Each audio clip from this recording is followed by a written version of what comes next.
Chambre de métier et de l'artisanat de Nouvelle-Aquitaine présente Nos artisans ont du talent. Nathalie Schrein-Guirma. Bonjour Nathalie, quel talent vous nous présentez ce matin ?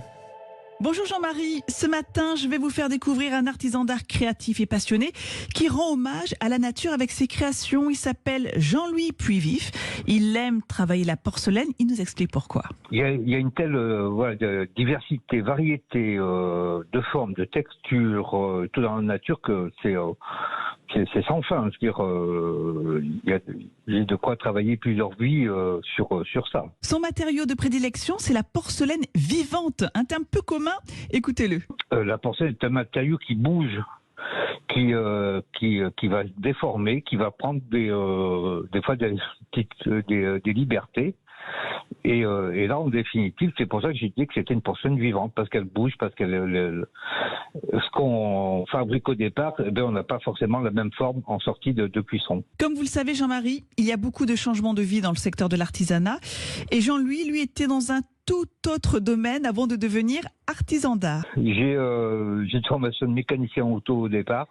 Et c'est un parcours, après, je veux dire, c'est des rencontres qui ont fait que je suis allé sur une fonderie d'étain au départ, ce qui m'a appris à faire des moules, à faire des modèles. Et petit à petit, je suis revenu sur Limoges, j'étais originaire de Limoges. Et c'est là où le matériau s'est imposé mon support de travail. Quand on vit à Limoges, forcément, on travaille avec le sous-sol de la région.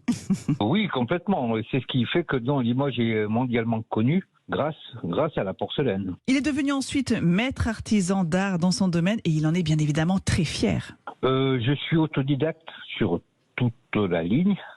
Je me suis formé au fil d'expériences professionnelles. Et en définitive, il y a une reconnaissance, par rapport à ce parcours qui m'a amené où j'en suis actuellement, de continuer à développer mes produits de décoration en porcelaine. Donc là, je travaille avec 2 autres personnes au niveau de l'atelier, qui sont aussi créatifs de leur côté, mais qui m'aident pour produire, pour développer les produits et tout. Je ne pourrais pas actuellement travailler seul. La charge de travail est beaucoup trop importante. Enfin, je lui ai demandé ce qui lui plaisait le plus dans ce métier d'artisan d'art.